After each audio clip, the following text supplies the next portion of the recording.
Shalom, salam sejahtera bagi Bapak Ibu Saudara-saudara, anak-anak yang dikasihi oleh Tuhan Yesus Kristus. Jumpa kembali bersama saya Pendeta Eka di dalam renungan firman Tuhan pada hari ini, hari Jumat 7 Oktober 2022. Sukacita dan damai sejahtera dari Tuhan Yesus kiranya menyertai hidup kita sekalian, puji nama Tuhan. Sampai pada pembacaan firman Tuhan hari ini, yakni kitab Yesaya pasal 36. Kiranya firman Tuhan memberkati kita sekalian. Baik, sebelum kita akan merenungkan bagian firman Tuhan bacaan hari ini, kita akan berdoa. Tuhan Allah Bapa di surga, kami bersyukur dan berterima kasih kepada Tuhan yang terus memberkati kami, juga atas kebenaran firman Tuhan yang Tuhan berikan kepada kami. Kami mau terus memperdengarkan kebenaran firman-Mu dalam hati pikiran kami, sehingga hidup kami diterangi oleh cahaya firman Tuhan. Mampukan untuk kami dapat memahami apa yang Kau maksudkan, juga Engkau menolong kami untuk kami dapat terapkan dalam kehidupan kami setiap hari. Terima kasih Bapa, inilah diri kami sedia belajar firman Tuhan. Demi nama Tuhan Yesus kami berdoa. Haleluya, amin. Yesaya 36 ayat 1-22, demikian firman Tuhan. Maka dalam tahun ke-14 zaman Raja Hizkia, majulah Sanherib, Raja Asyur, menyerang segala kota berkubu negeri Yehuda, lalu merebutnya. Raja Asyur mengutus juru minuman agung dari Lakis ke Yerusalem kepada Raja Hizkia, disertai suatu tentara yang besar. Ia mengambil tempat dekat saluran kolam atas di jalan raya pada padang tukang penatu. Keluarlah mendapatkan dia Elyakim bin Hizkia, kepala istana, dan Sebna, panitera negara, serta Yoab bin Asaf, bendahara negara. Lalu berkatalah juru minuman agung kepada mereka, baiklah katakan kepada Hizkia, beginilah kata Raja Agung, Raja Asyur, percayakan macam apakah yang kau pegang ini. Kau kira bahwa hanya ucapan bibir saja dapat merupakan rencana dan kekuatan untuk perang? Sekarang kepada siapa engkau berharap, maka engkau memberontak terhadap aku.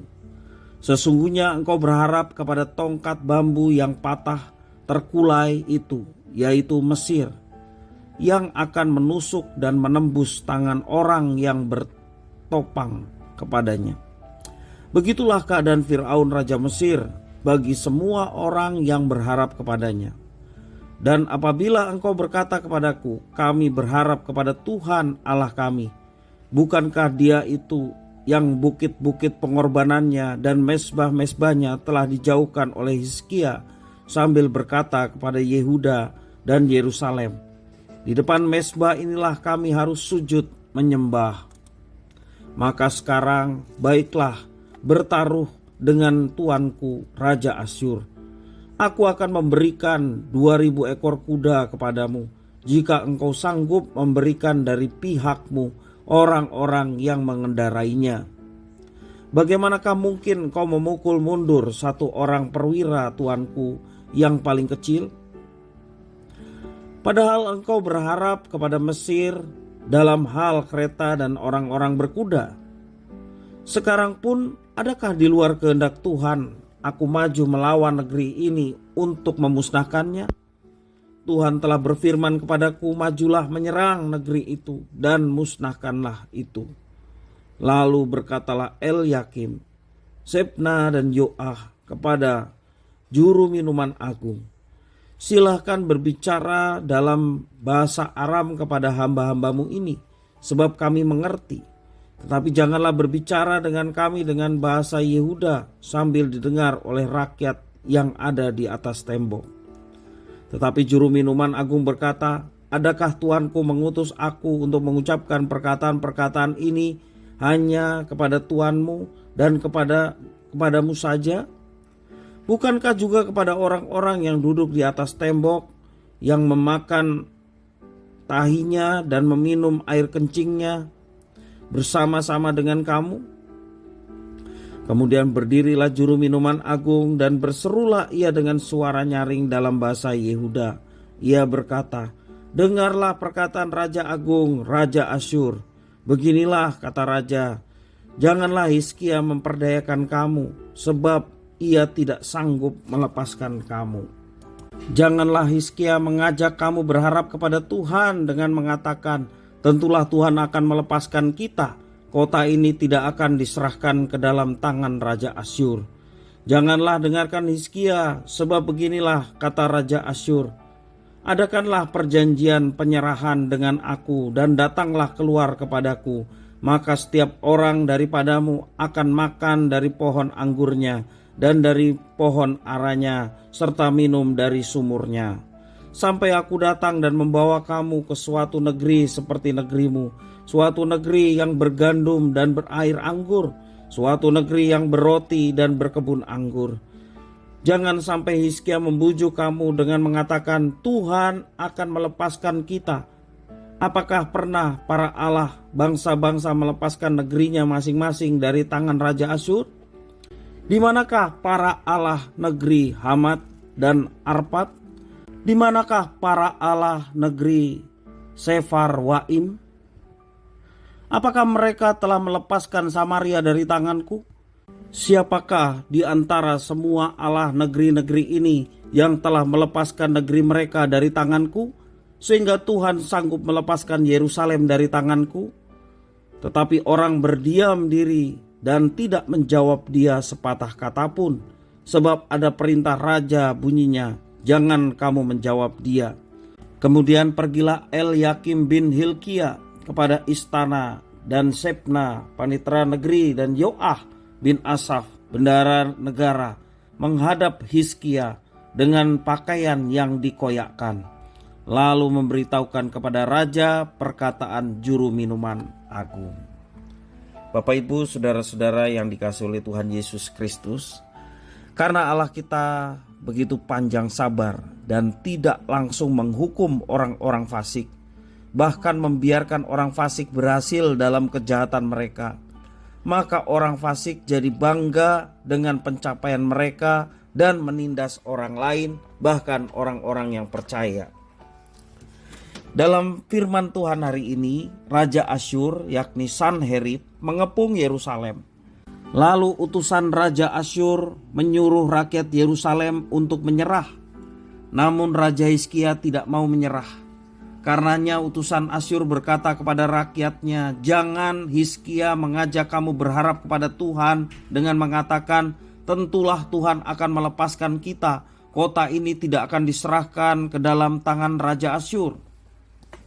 Bahkan utusan Asyur sengaja berbicara memakai bahasa Yehuda dan tidak mau memakai bahasa Aram yang merupakan bahasa internasional pada waktu itu. Karena menurut Asyur percuma Yehuda berharap kepada Mesir yang sudah menjadi lemah dan tidak dapat dipercaya. Yehuda juga tidak dapat berharap kepada Tuhan karena Hizkia telah menghancurkan bukit-bukit pengorbanan dan mezbah-mezbah Tuhan. Asyur melihat bahwa reformasi yang dilakukan Hizkia sebagai sesuatu yang negatif dan membuat Tuhan murka. Selain itu juga keadaan Yehuda sendiri sangat lemah. Lalu dinyatakan pula bahwa majunya Asyur menyerang Yehuda sesuai dengan kehendak Tuhan. Ayat yang ke-10 ya. Kesombongan Asyur didukung oleh fakta bahwa banyak sekali negeri-negeri yang telah ditaklukkan, dan Allah-Allah di negeri yang ditaklukkan itu pun tidak ada yang dapat melepaskan negeri mereka dari tangan Asyur.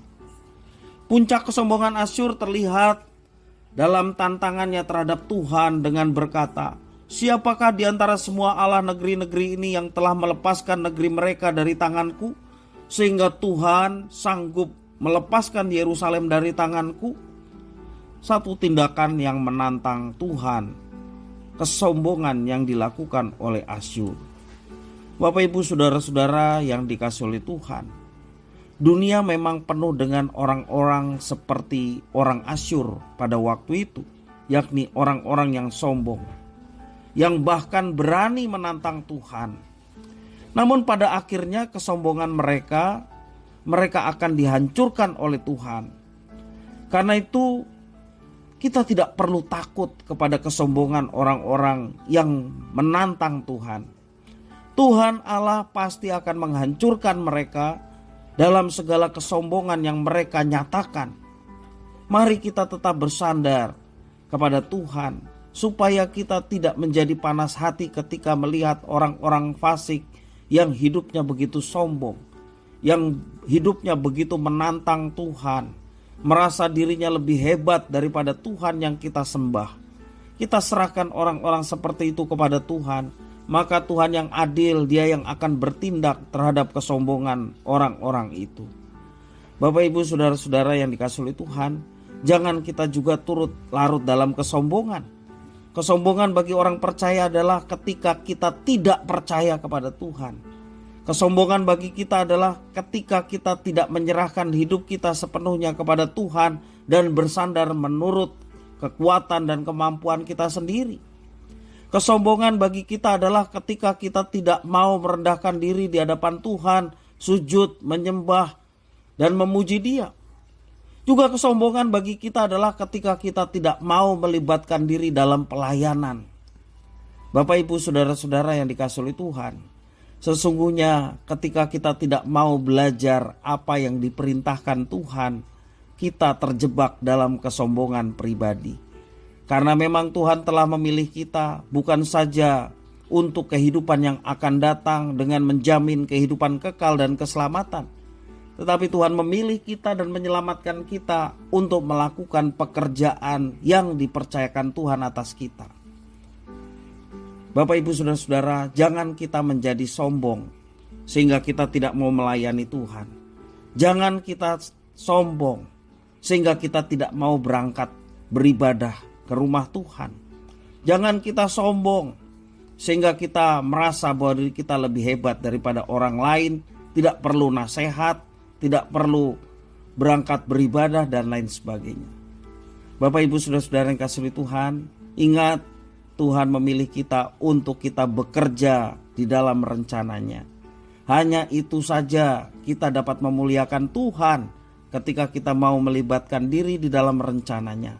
Tuhan menyertai, Tuhan yang kuat, Dia akan menopang, menolong, bahkan mendatangkan mujizat bagi setiap orang yang percaya dan sungguh-sungguh tunduk akan rencana dan kehendaknya. Kiranya firman Tuhan memberkati kita sekalian. Kita berdoa. Tuhan Bapa di surga, di dalam nama Tuhan Yesus kami sungguh bersyukur dan berterima kasih.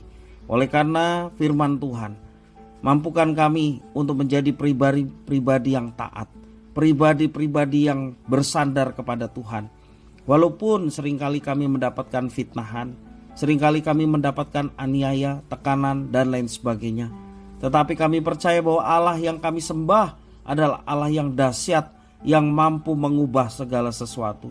Sebelum Engkau mengubah orang yang sombong, sebelum Engkau mengubah orang yang menantang Engkau, terlebih dahulu Engkau mengubah kami supaya kami menjadi pribadi-pribadi yang rendah hati di hadapan Tuhan dan juga tunduk pada firman Tuhan serta melaksanakan itu dalam hidup kami. Terima kasih Bapa atas firman-Mu. Demi nama Tuhan Yesus kami berdoa. Haleluya. Amin.